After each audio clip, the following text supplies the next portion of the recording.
So tomorrow morning, the confirmation hearings begin, including the Senate Armed Services Committee's confirmation hearing for Pete Hegseth, who is, of course, Donald Trump's pick to lead the Department of Defense. And buckle up, everyone. It is sure to be one of the most contentious of all the confirmation hearings for Trump's choices for his new administration. I mean, just consider some of the things we already know about Hegseth just from excellent public reporting. We know about his alleged sexual assault of a woman at a Republican conference in 2017, where a woman told police Hegseth took her phone and blocked her from leaving his hotel room. Hegseth paid the woman an undisclosed sum as part of a settlement. He says the incident was consensual and no charges were filed. Then there was a bombshell report from Jane Mayer in The New Yorker about Hegseth's managerial record and reported alcohol abuse. As Mayer detailed in her piece, a trail of documents corroborated by the accounts of former colleagues indicates that Hegseth was forced to step down by both of the two nonprofit advocacy groups that he ran, Veterans for Freedom and Concerned Veterans for America, in the face of serious allegations of financial management, sexual impropriety, and personal misconduct. Mayer also reported that a previously undisclosed whistleblower report on Hegseth's tenure as the president of Concerned Veterans for America has described him as being repeatedly intoxicated while acting in his official capacity, to the point of needing to be carried out of the organization's events. She also reported about his inability to manage these relatively small organizations. As the head of the nonprofit group Veterans for Freedom, Mayer reported that Hegseth racked up over $430,000 in unpaid bills, in addition to as much as $75,000 in credit card debts. And yet, NBC News reports that as of Friday, key leaders who worked at both of those veterans organizations had not been contacted by the FBI as a part of Hegseth's background check. And just in the last couple of hours, 3 sources confirmed to NBC that Hegseth's FBI background check also does not include interviews with his ex-wives or with the woman who accused him of sexual assault in 2017.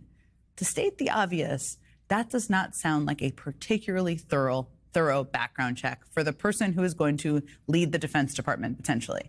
Joining me now is the author of that barn burner of a story, Jane Mayer. She is the award-winning chief Washington correspondent for The New Yorker. Jane, it's great to see you. I read your piece again today. It is the best prep for preparing to cover and watch these hearings. And I wanted to just ask you about some of this reporting because you've gone more in depth, it seems, than perhaps the FBI. So one of the leaders of the Senate Armed Services Committee received an FBI background check on Hegseth late Friday. But as recently as that afternoon, former key leaders of the 2 veterans organizations you talk about in your piece that Hegseth ran said they had not been contacted by the FBI for the checks. I mean, you obviously covered him extensively, but you've covered confirmation hearings extensively and national security officials extensively.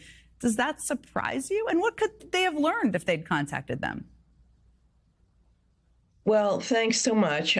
Yes, I can confirm what your reporting is too, which is that the FBI, it appears in its background check, skipped most of the key sources that might have really shed light on Pete Hegseth's background.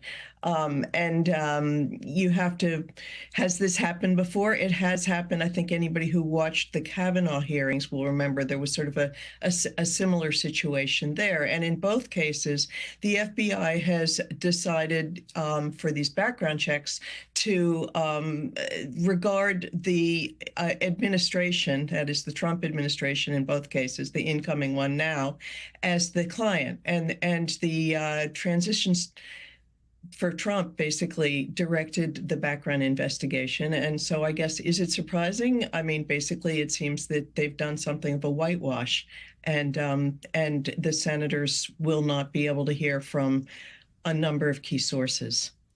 So let me ask you a little bit more about that, because you're an excellent reporter. Thank you for confirming this reporting. It sounds like the veterans organizations, I was also going to ask you about what I just mentioned about that NBC News is reporting tonight, that Hegseth's background check also does not include interviews with his ex-wives or with the women who accused him of sexual assault in 2017.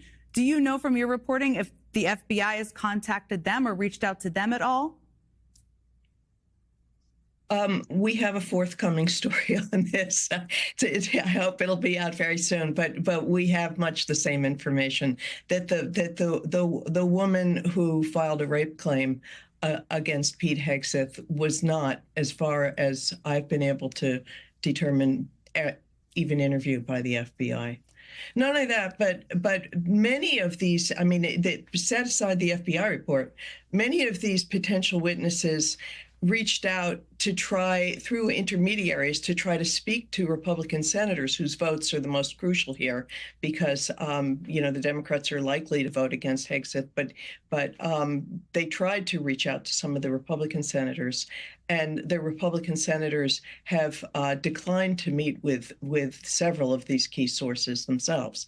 So, were they kept in the dark, or did they want to be in the dark? You have to wonder.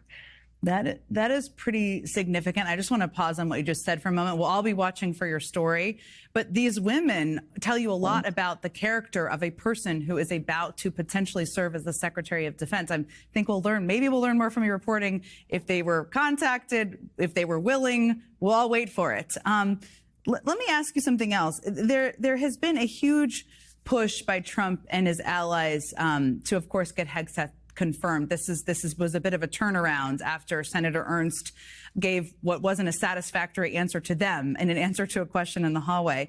The New York Times is reporting that conservative organizations are targeting Republican senators, saying that they will pay a price if they do not back the president-elect's choice for defense secretary. And we've seen a range of reporting on this. You've covered a lot of nomination processes. Have you ever seen this aggressive and kind of threatening of a push by an administration? I mean, I think it's unprecedented in hardball playing for a cabinet nominee. I mean, the closest that we've seen to anything like this are in the most contentious Supreme Court nomination fights. But I've never seen anything like this for just a member of the cabinet. But then again, I've also never seen a nominee for Secretary of Defense that has a history anything like Pete Hegseth's. So it's an incredibly abnormal situation, and the amount of money and the intensity of the threats and intimidation that are being brought down on anyone who might stand in the way of his confirmation is really not like any. I think it's unparalleled for a cabinet confirmation fight.